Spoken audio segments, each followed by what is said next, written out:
Now as well, so say crowdfunding is not going to work, angels won't work, venture capital won't work. What other options do you have? Well, there's other options out there. They're not always going to be the most attractive, but they are options. So certainly a lot of people borrow money from friends and family. If your friends and family truly believe in you and you need a sort of a smaller amount, this is definitely an option.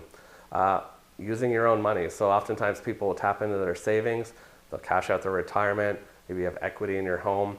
Now that's a big risk and you're definitely taking a gamble that way. You know, you're putting your own financial security at risk, not someone else's. So definitely that is a consideration you need to make when deciding whether or not to use your own equity to support your company.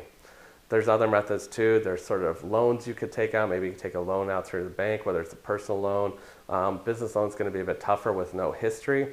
What you want to stay away from is sort of high interest loans or kind of short-term loans as well. They tend to be higher interest rate as well. So those are definitely not the greatest pairing for you.